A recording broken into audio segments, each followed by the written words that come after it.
iniciamos nuestra clase. Lo primero que sale a nuestra consideración es si podemos considerar la metafísica una ciencia. Para el pensamiento moderno, deja de ser una ciencia, no es una ciencia. En primer lugar, porque el pensamiento moderno tiene de la ciencia un concepto unívoco. Es ciencia nada más que aquellas que en alguna medida se fundan no solo en una experiencia, sino, si es posible, en una experimentación, que hay una diferencia entre una cosa y otra. Hay ciencias experimentales porque permiten realizar experimentos en el laboratorio, y hay ciencias que se fundan pura y exclusivamente en la experiencia, porque el experimento es contrario al valor científico de las conclusiones que pueda tener esa ciencia. La química es experimental, como la física, pero por ejemplo, si nosotros queremos estudiar las familias mendocinas, no podemos hacer experimentos en ningún laboratorio. Lo que tenemos es que fundarnos exclusivamente en la experiencia que surge de la observación, y en la medida en que esa observación está más hecha sobre la realidad concreta, es mejor para este tipo de conocimiento. La posibilidad de una experimentación sería absurda, y además de eso contradiría lo que la ciencia busca conocer, que es esa realidad histórica concreta. A partir de Kant, la metafísica ha dejado de tener su posición dentro de lo que podríamos llamar las disciplinas científicas, filosóficas. La pregunta que nosotros nos hacemos es esta: ¿es posible este olvido? Sí, en la medida en que se tome como punto de partida el punto de partida moderno que se inicia con Descartes y que favorece lo que podríamos llamar el inmanentismo humano, el subjetivismo, contra el objetivismo realista del pensamiento tradicional. Pero dentro del objetivismo realista del pensamiento tradicional, la metafísica es una ciencia. La palabra ciencia, lo hemos dicho en otras oportunidades, pero siempre conviene repetirlo, tiene un sentido análogo. Es análogo porque es ciencia del ente real. Y el ente real es análogo en este sentido. Un ente puede diferir de otro incluso en su entidad. Para aclarar este concepto, un animal puede diferir de otro animal, pero no en la animalidad, porque la animalidad apunta exclusivamente al carácter sensible de estos seres que son los animales. Y en la sensibilidad, aunque una sea menor que la otra y no tenga todos los recursos que pueda tener la de otro animal, no difieren en otros aspectos. Pero cuando una cosa difiere y a la vez es semejante en función precisamente de que se trata de entes, diríamos que esto crea el tipo de concepto análogo. Esa ciencia es un ente, yo soy un ente, nos diferenciamos entitativamente, sí. ¿Y en qué nos semejamos? En que uno y otro somos entes. Hay en nosotros algo, la entidad, que es lo que nos permite de alguna manera hablar de un género, hablar de algo que se manifiesta ser semejante, manifiesta ser común. Y hablando del ente, en otra oportunidad hemos señalado también un hecho. La palabra ente en castellano existe, y es una suerte, porque recupera el término latino ens, que es el participio activo del verbo esse, que es su infinitivo. Un participio activo tiene una característica que es fundamental. Obviamente los participios activos son muchos. Escribiente, estudiante, son participios activos. Y en todo participio activo hay una realidad determinada. Aquel que estudia, aquel que escribe, aquel que es. Y al mismo tiempo aparece un acto que lo cualifica. Al escribiente el escribir, al estudiante tendría que ser el estudiante. Y al ente el ser. El ente es el que es. Ahora entonces hay una cosa que es. Y esa cosa que es un ente. Pero acá nosotros hacemos ya el punto de partida mismo en el idioma una distinción entre eso que es esta cosa y el acto de ser. Eso que en latín se llamaba el actus essendi. Fíjense que no es lo mismo, porque nosotros nos distinguimos por el modo de ser. Esta silla se distingue de mí por el modo de ser. Es una silla, yo soy un hombre. Entonces hay una diferencia entre una silla y un hombre en el modo de ser. El actus essendi, lo que nos hace ser a la silla, a mí no es que sea igual uno y otro, porque el actus essendi no es un acto accidental, como es el escribir, como es el estudiar, como es el amar. El escribiente puede hacer otras cosas, puede dejar de escribir y sigue siendo eso que es él. El estudiante puede dejar de estudiar y sigue siendo eso que es él. Pero el ente, cuando deja de ser, es niente. Así dicen los italianos. Y con esta palabra van a entender precisamente con toda, digamos, efectividad lo que sucede. Niente, nada. Nada, niente, niente.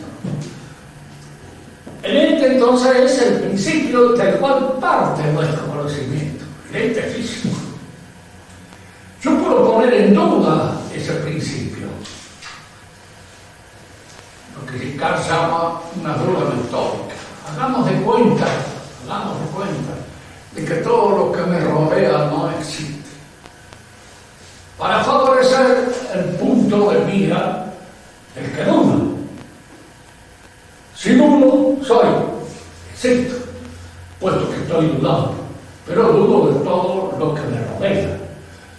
La pregunta que se le ha hecho a Descartes, una vez muerto, la pregunta que le hacemos nosotros, está muerto, no puede responder.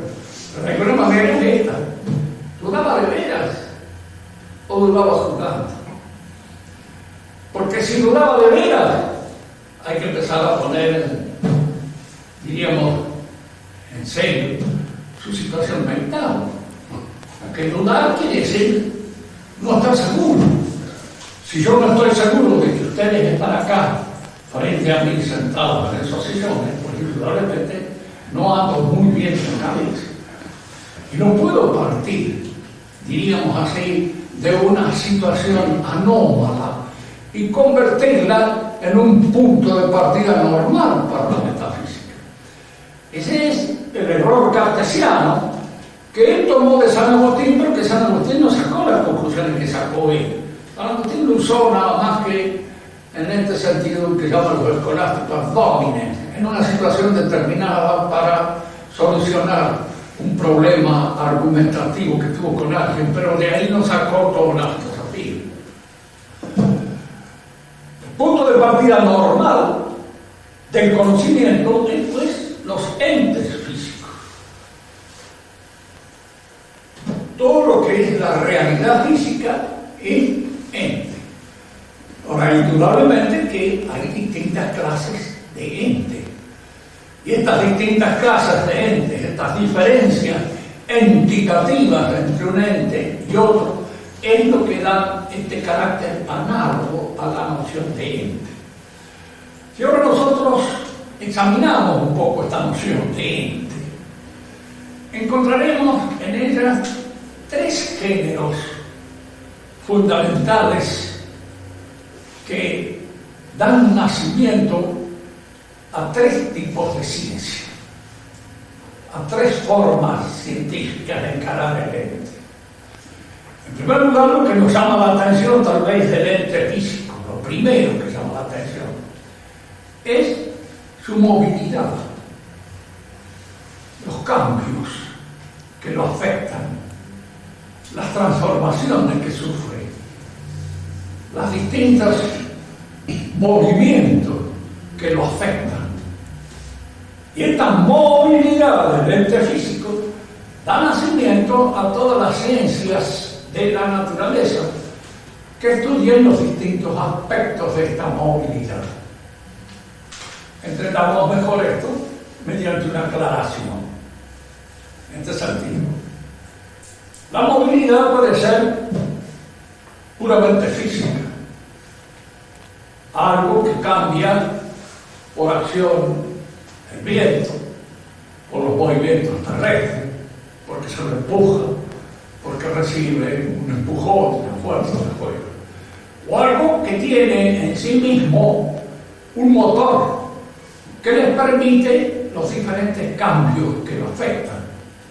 Si los vegetales cambian en función de un movimiento intrínseco al vegetal, que es lo que produce la vida vegetativa, que es lo que produce la vida propia del vegetal.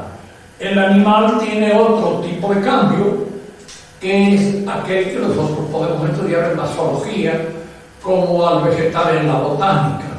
Ya los movimientos vivos, sean vegetativos o sean animales, los podemos considerar en la biología.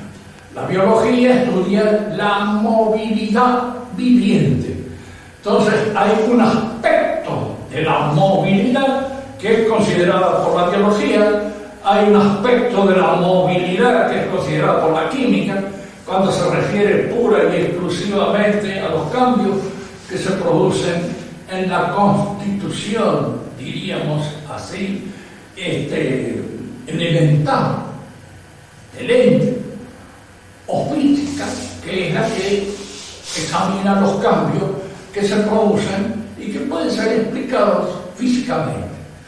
La movilidad entonces ofrece un amplio panorama, un amplio registro de consideraciones y de reflexiones.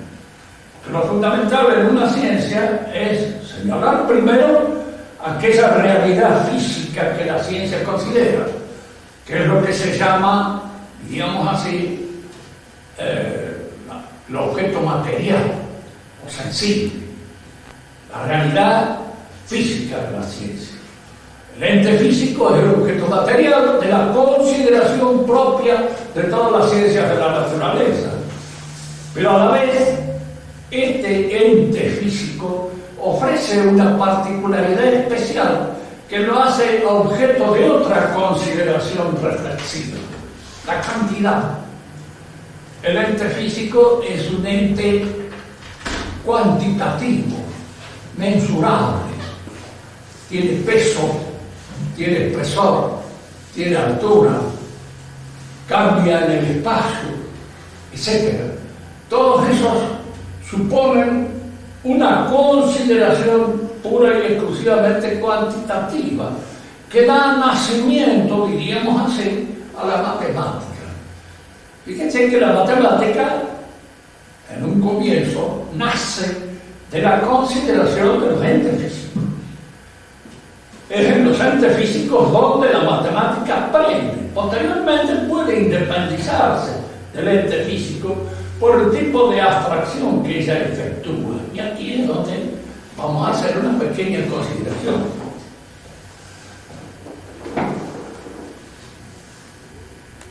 Si yo quiero ubicar un árbol, sacarle el volumen de manera que tiene, indudablemente el árbol puede tener más o menos esa forma, ese tronco. Yo tengo que prescindir de todos aquellos aspectos sensibles que no se prestan a una racionalidad geométrica efectiva. Es decir, yo hago un proceso de abstracción, elimino todo el cuerpo. Entonces, de un punto a otro, saco una serie de medidas y convierto al árbol en un cilindro. Y el cilindro sí es, entonces, racionalizado. Puedo medir el volumen de madera que hay en un cilindro. Nunca será exactamente la medida que medir el árbol con todas las irregularidades que tiene, pero las irregularidades del árbol no son aceptables, no son conceptualizables matemáticamente. Entonces yo tengo que prescindir de ella, prescindir de todas las irregularidades que nacen de la cantidad sensible, de la cantidad que se ofrece a mi consideración sensitiva. Y esto se llama un tipo de abstracción que es propia de la matemática. Cuando yo quiero estudiar la movilidad de un ente, es decir, quiero estudiar su dinamismo propio, es indudable que yo tengo que prescindir también del ente particular. Pongamos un caso de que quieramos estudiar al hombre. El objeto de la ciencia no es este hombre determinado que somos cada uno de nosotros. El objeto de la ciencia es el hombre universal.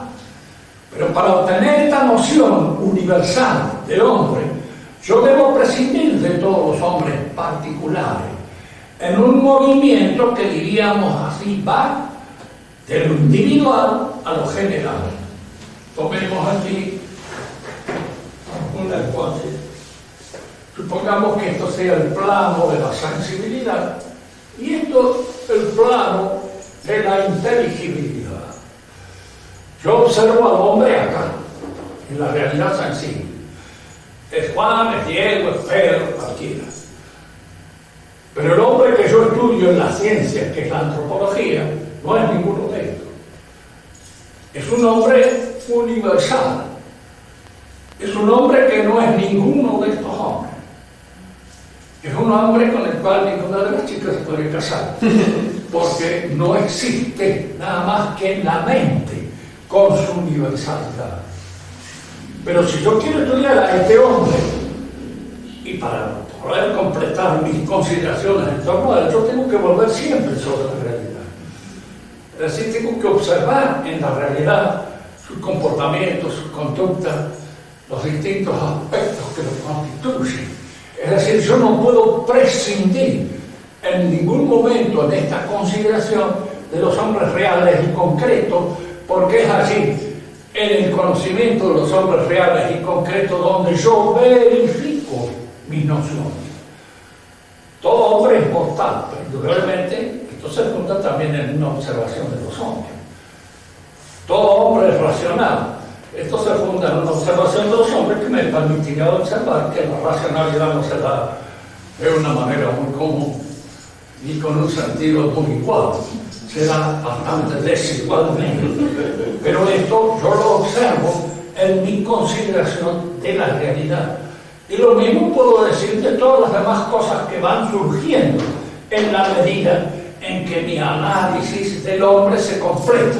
Entonces, esta analítica que parte de lo sensible a lo inteligible, vuelve de lo inteligible a lo sensible, y de lo sensible otra vez a lo inteligible, hace este movimiento.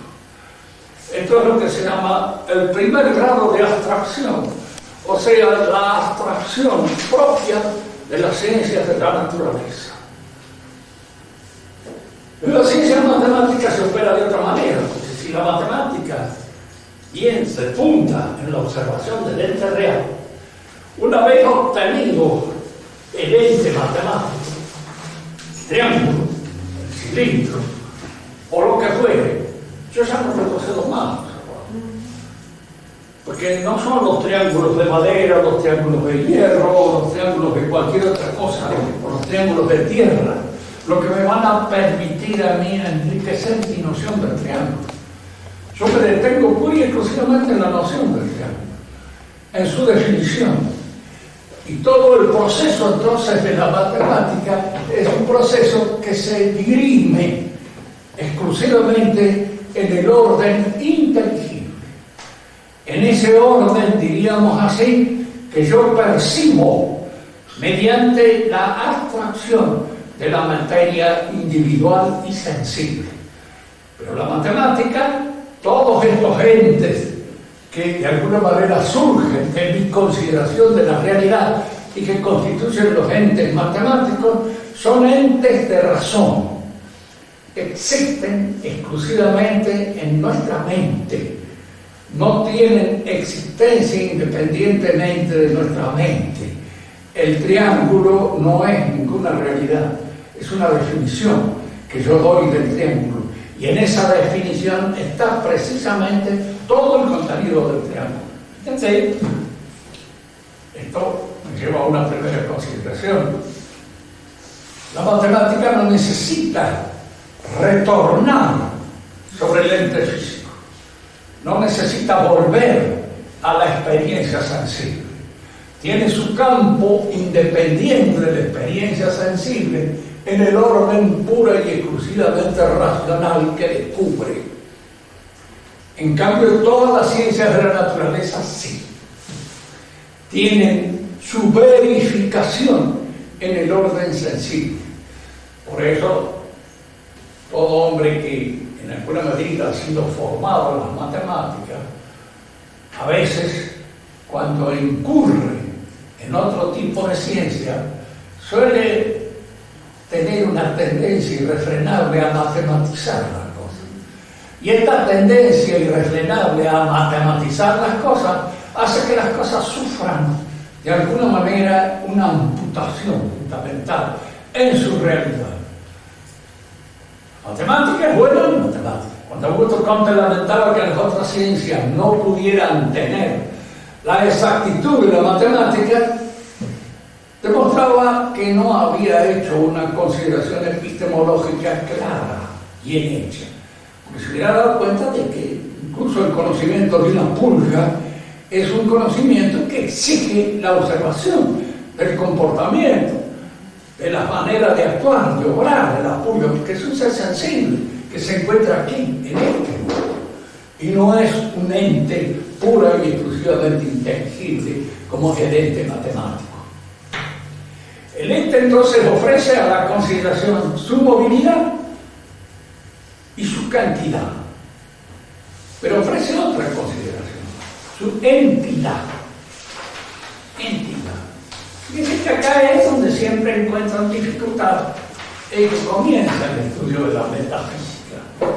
Cuando se le dice que la metafísica estudia el ente en tanto que ente, por lo pronto es una parte de la metafísica, ¿no es cierto? Es lo que podríamos llamar una reflexión ontológica.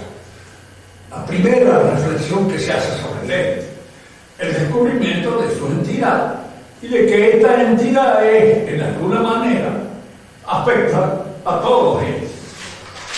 La entidad afecta a todos. ¿Puedo yo considerar la entidad?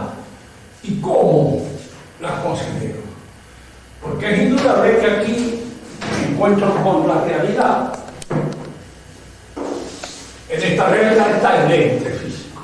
Y la entidad, pues indudablemente es una noción que se encuentra en esta otra dimensión puramente inteligible. Allí es donde está la entidad. Pero aquí es donde comienzan mis exámenes de tipo metafísico. Es cuando empieza el análisis metafísico.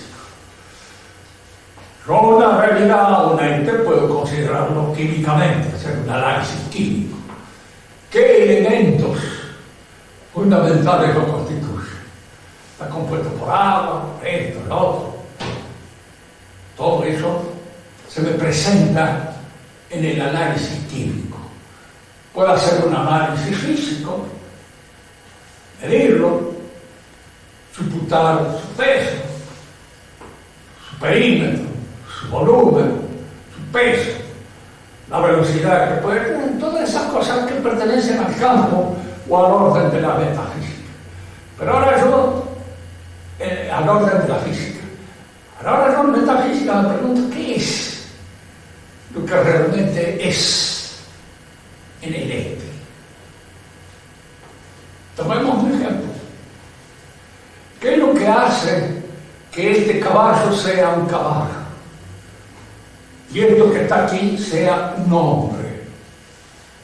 Fíjense que si nosotros lo examinamos desde un punto de vista puramente químico, tal vez no encontremos muchas diferencias. Sobre todo dicen los que saben, yo no sé, que el hombre se parece mucho más al cerdo por su constitución química que a cualquier otro animal. Fisiológicamente es un simio, ¿no es cierto? Más o menos. Parece un simio medio complicado, ligeramente estúpido en algunas cosas, es decir, un simio en el cual los instintos se han atrofiado como consecuencia de una permanente atención del espíritu sobre los elementos instintivos, ¿qué puede ser? Pero desde el punto de vista químico no se diferencia mucho, no hay. ¿Pero qué es lo que hace que este ente sea este y no otro ente? La respuesta es platónica. El primero que dio una respuesta metafísica a esta pregunta. Si lo que hace que un ente se distinga de otro es su programación de los elementos que lo constituyen. Está compuesto de elementos y estos elementos pueden ser parecidos, semejantes. A lo mejor, volcados en un tubo de ensayo, no hay mayor diferencia entre este y otro ente. Pero lo que lo hace diferente es la forma, la constitución, la programación de estos elementos. Estos elementos están programados aquí de una manera y aquí de otra manera. ¿Y qué es una programación? Una idea, un programa, un plan. Es decir, es algo que en alguna medida surge de una inteligencia. Hay una inteligencia fundamental que ha distribuido los elementos que constituyen este ente de una manera y que distribuye los elementos que constituyen a este otro de otra manera. Por eso Platón veía con toda sagacidad, con toda penetración, de que en el fondo de toda la realidad lo que distingue una realidad de otra es el eidos, la idea, es decir, el programa que se ha tenido en cuenta para distribuir los elementos que constituyen esta realidad. Y si usted lo observa bien, aquí es donde se encuentra en el meollo de la metafísica. Es decir, que un examen metafísico de la entidad me lleva a mí a percibir en el fondo la existencia de una inteligencia que programa, de una inteligencia que constituye el eidos. Y esta inteligencia que constituye el eidos, que hace que esta cosa esté programada de una manera distinta de esta otra, esa es la inteligencia que el metafísico percibe. Kant daba una interpretación muy distinta de esto, porque él suponía que la inteligencia que programaba precisamente y que imponía su eidos a las cosas era la nuestra. Hay una pequeña dificultad en esta. Y la pequeña dificultad es esta, que las cosas son fuera de nuestra inteligencia. Si estuvieran en nuestra inteligencia, programadas por nosotros, serían todos entes de razón.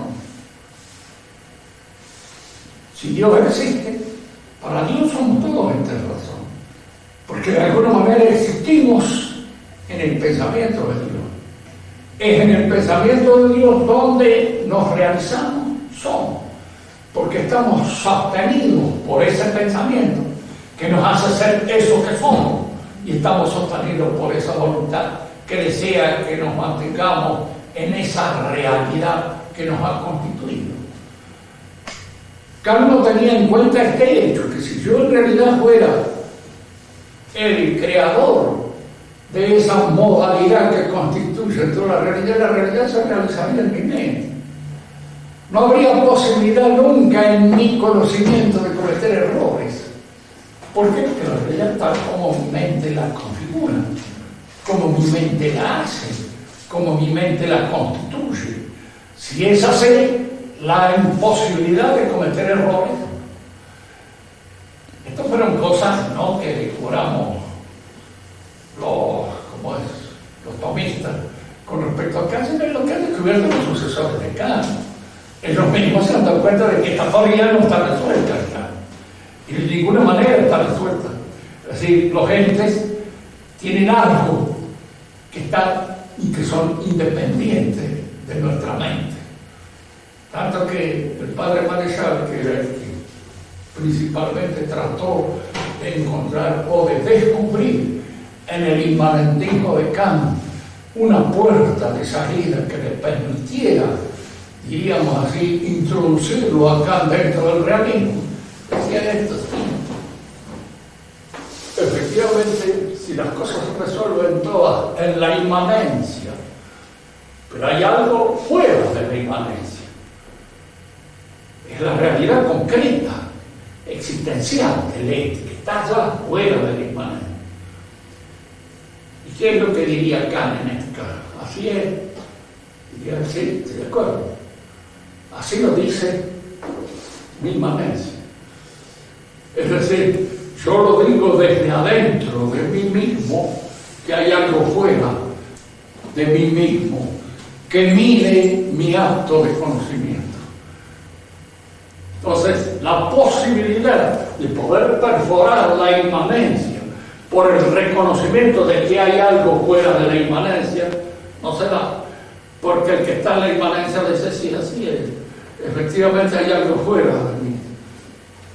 Me lo dice mi propio saber, me lo dice mi propio conocimiento, es decir, que está en mi conocimiento, y fuera de mi conocimiento no hay nada, porque incluso esa realidad que emerge fuera del conocimiento es reconocida como estando fuera del conocimiento por el conocimiento. Entonces no salimos nunca más de esto. Esto es indicio, sobre todo, que se exhibe contra los que pretenden encontrar la posibilidad de armonizar el idealismo como pensamiento y el realismo. Son dos especies de pensamiento completamente diferentes. Si usted empieza en realista, puede terminar en realista, pero si empieza en idealista, no puede terminar en realista nunca. Terminará siempre en idealista y quedará encerrado siempre en la inmanencia del conocimiento. Entremos en esta primera conclusión, que nos da a entender por qué la metafísica se llama metafísica. Decimos entonces esto, de que el análisis del ente, cuando yo entro en él, me va llevando, de hecho, a ir más allá de él. Yo empiezo por el análisis del ente físico, de su entidad, y me pregunto qué es lo que es el ente. Y la respuesta es una programación Neidos, una determinada manera de distribuir los materiales que lo constituyen. Y esa determinada manera de distribuir los materiales que lo constituyen es una idea, es una programación. Y entonces yo entro acá en otro aspecto de esta realidad. Veamos acá esto. En el conocimiento de las ciencias de la naturaleza, el movimiento es de la realidad sensible a la realidad inteligible. Luego se desciende para corroborar y para de alguna manera constatar los descubrimientos que yo hago siempre sobre la realidad sensible. Y los conceptos que obtengo los mantengo en esa realidad inteligible. Porque lo que estoy conociendo no es al hombre concreto de carne y hueso, este que está acá, que nunca es objeto de un saber de ciencia, por mucho que la ciencia logre penetrar en él y descubra aspectos que en él se dan, no es su realidad completa y cabal la que la ciencia tiene. Porque por más que los examinen de todas partes, nos miren bien, nosotros no somos esa representación mental que aparece aquí en este análisis médico o en este análisis de cualquier otra manera que hace el que observa. En las matemáticas se va de lo sensible a lo inteligible, pero se queda en lo inteligible. Y allí, diríamos así, el campo de la matemática ofrece una consideración total. Esta primera abstracción hace abstracción del individual, de la materia individual, pero no hace abstracción de la materia. Retorna nuevamente al campo de lo conocido, retorna sobre la materia para corroborar sus conclusiones. Entonces, estas dos abstracciones, esta y esta, tienen entre sí un aspecto semejante. Las dos son, diríamos así, abstracciones negativas. ¿Por qué negativas? Y la pregunta es muy simple. ¿Quién es más real? ¿Este hombre concreto de carne y hueso o la idea del hombre que estudia la ciencia? El hombre concreto de carne y hueso, ese es real. Entonces aquí hay una desrealización. Una desrealización en beneficio de los elementos comunes que caracterizan a todos los hombres y que forman parte de la ciencia del hombre.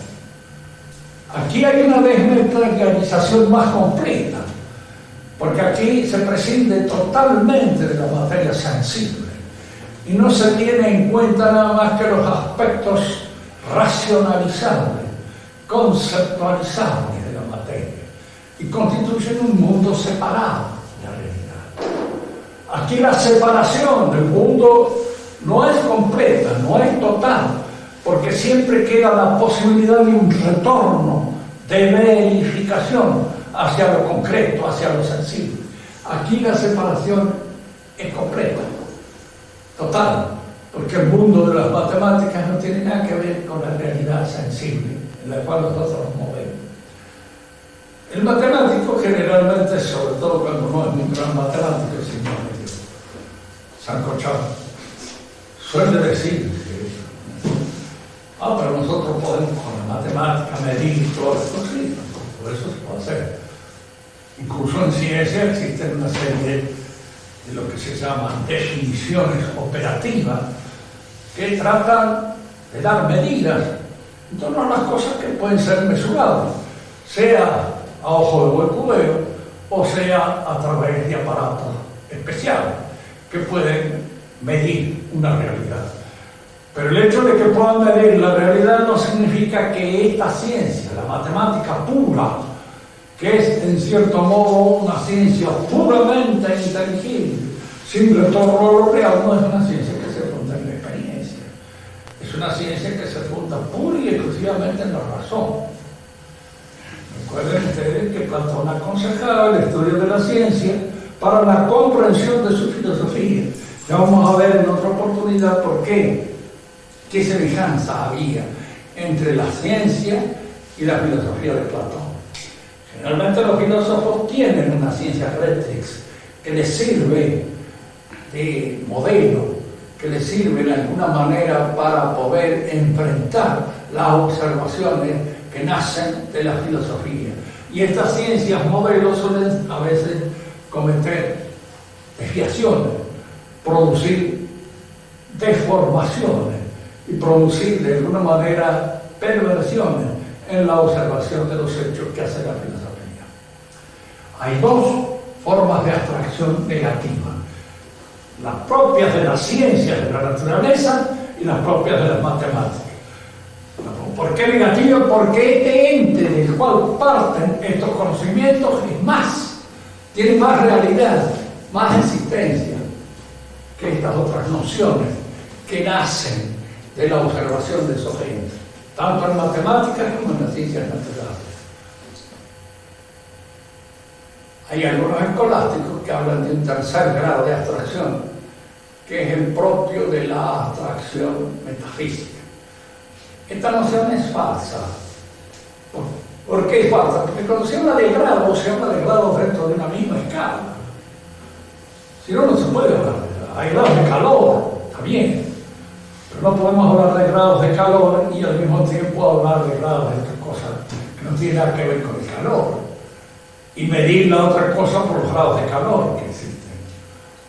La abstracción propia del metafísico es muy distinta, porque la abstracción propia del metafísico va del ente físico del cual parte acá, no a una noción abstracta universal, porque no es así. Nosotros hemos visto que cuando hacemos la primera observación que surge en la primera pregunta propia del metafísico, descubrimos una inteligencia que es la que está sosteniendo el eidos de las cosas, que es la que está en el fundamento de toda la realidad. Y esa inteligencia no es resultado de una abstracción negativa, es resultado de una abstracción positiva. Llegamos a ella porque allí es donde está lo que verdaderamente es. Es eso que hemos descubierto en nuestro análisis metafísico, lo que es en verdad. Pues vamos a repetir esto, porque esto es fundamental.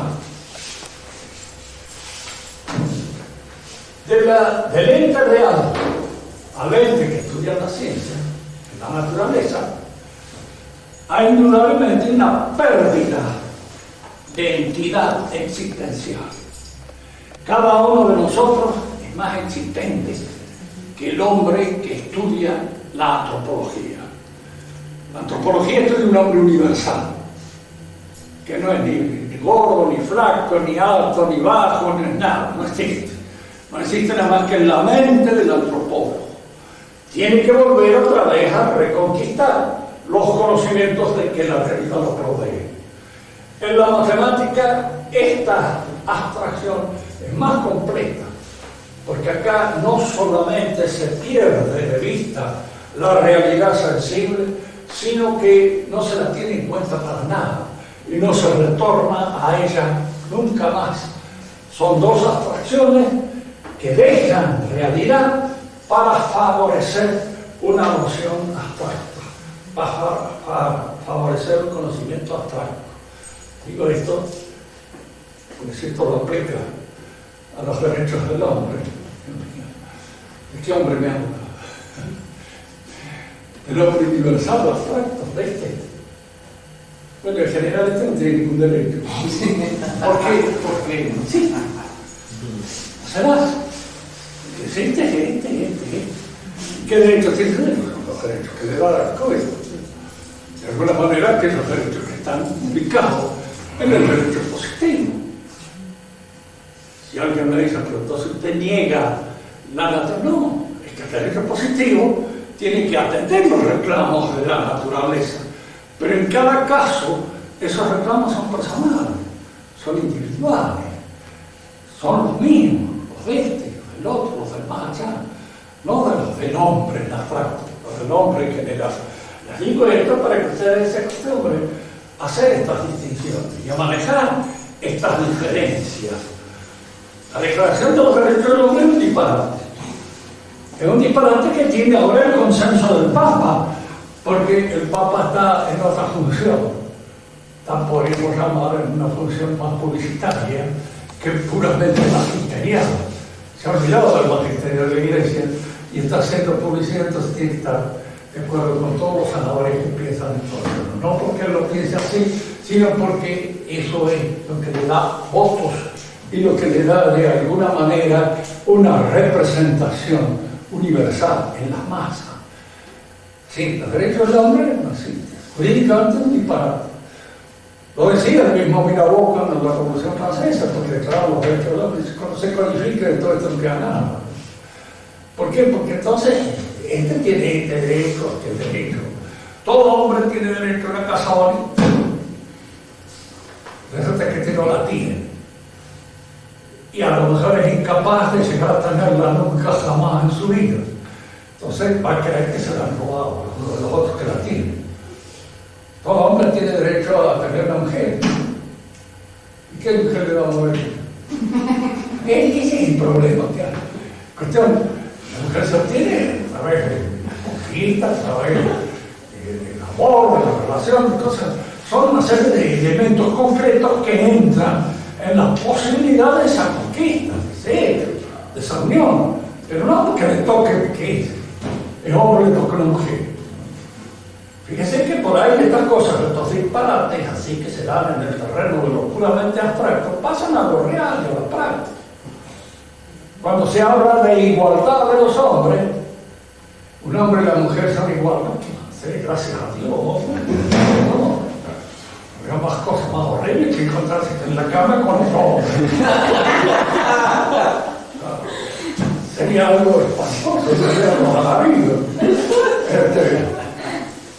Claro, no es dicho, no son iguales. La igualdad es una noción matemática, se da en este terreno. Acá, un triángulo igual a, ¿qué es la misma medida? 2 igual a 2 o 2 igual a 1 más 1, etc. Eso sí, ahí se da. Pero en las cosas, ni en los piojos, ni en las pulgas. Yo no los conozco tan bien como para poder distinguirlos personalmente, porque no los he cultivado.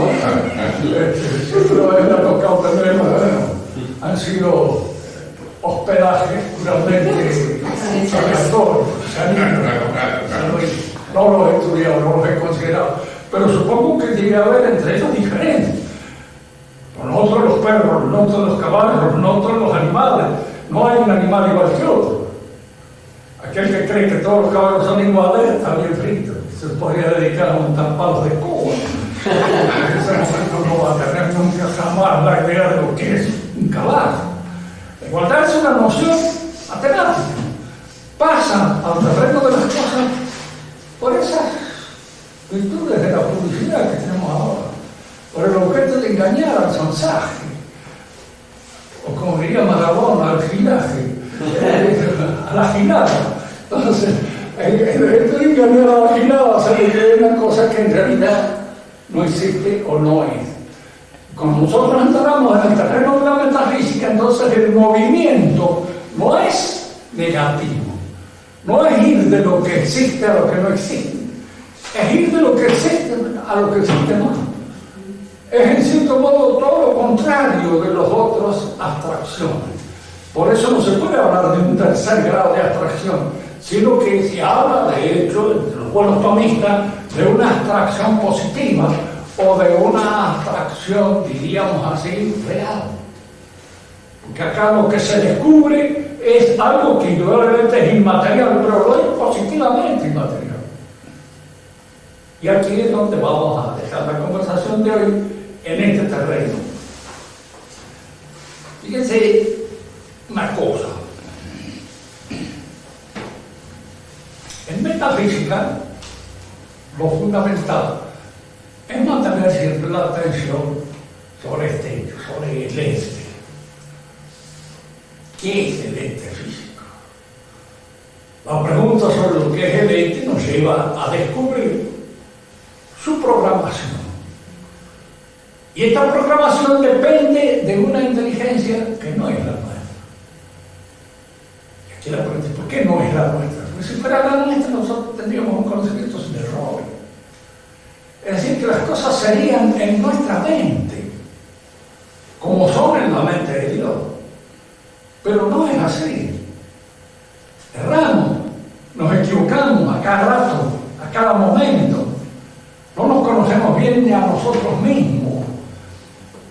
Hacemos cosas nosotros en un momento determinado que nos asombra a nosotros mismos. ¿Cómo he podido hacer esta estupidez?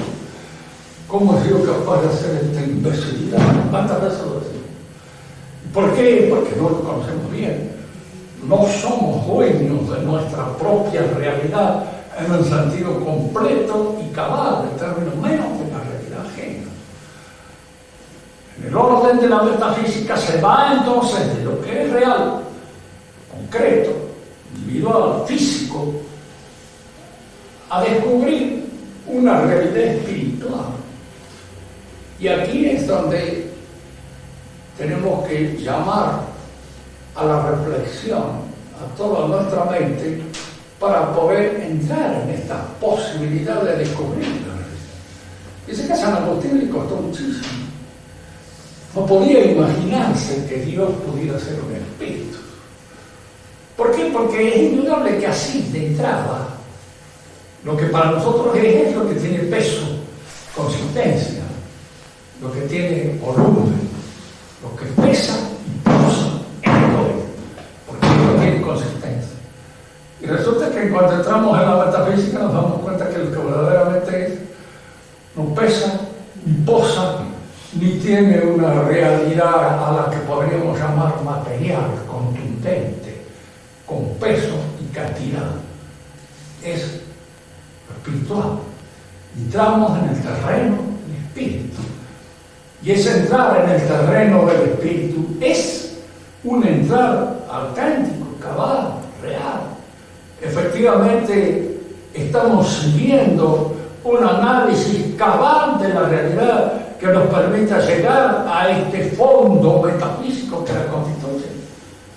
Y esto es lo que la metafísica trata de enseñar y lo que en las próximas clases trataremos de verlo con más profundidad y más complejidad.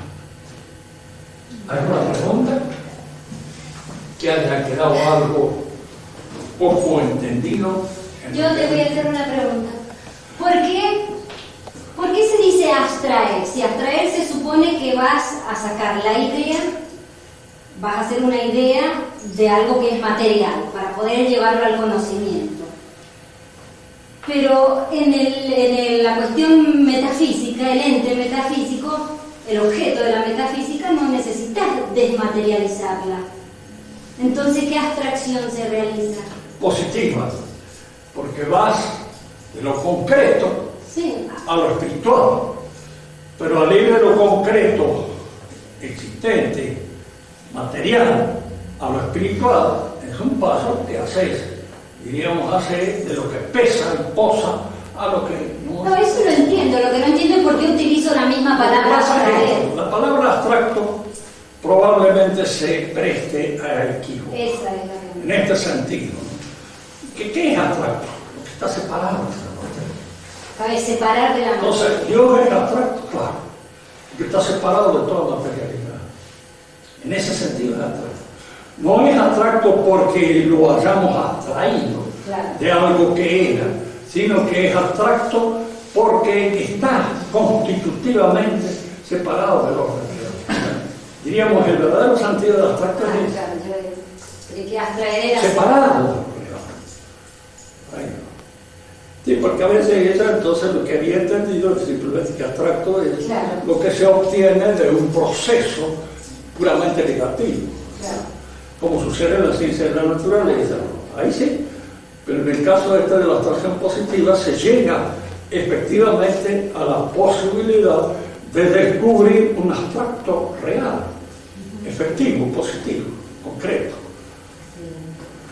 Pero entonces no está bien definido el tema de la existencia de los 3 grados de abstracción. No está, no, es que para mí no quedó claro, porque yo siempre entendí que la existencia de los 3 pasos, de los 3 grados de abstracción, como algo más lógico para entender el proceso de lo conocido a lo menos conocido, lo más conocido a lo menos conocido. Entonces, en el primer grado de abstracción uno se pero si deja de lado lo sensible y así. La abstracción metafísica hubiera seguido ese camino que dice ella. Es decir, hubiéramos llegado a una noción menos real. La entidad en un sentido universal, y así obtenida por abstracción, pura y exclusivamente, dejando de lado toda realidad concreta y sensible, no existiría en ninguna parte. No, sí, pero para llegar a ese conocimiento como proceso... Y el procedimiento es ¿qué es lo que realmente es? Si lo que realmente es un medio, es ahí donde está la inteligencia. Sí, es el problema. Claro, que está en todas partes está, que en todas partes que uno en todas partes. Bueno, lo más común estudiar es los grados de abstracción, es maristeriano eso, ¿no es cierto? Sí, no, un gran escolástico que fue Cayetano fue el que inició eso, el tercer grado de abstracción. Pero hay que corregirlo porque no es así. A lo que llegamos es a una realidad efectiva, lo más real que existe, que es espíritu. Lo que pasa es que a nosotros nos cuesta a veces crear esto, porque es un proceso por el cual, así como lo que existe entonces no tiene peso, no tiene contundencia, no tiene no tiene nada. Así es. Tanto que podríamos decir esto, en la teología, por ejemplo, hay una teología apofática. Dios es la nada, dicen ellos. Y Hegel llega a una conclusión parecida. El ser es la nada. El ser y la nada son la misma cosa. ¿Por qué? Porque nada, no es ninguna de estas cosas. Entonces no es nada. Niente.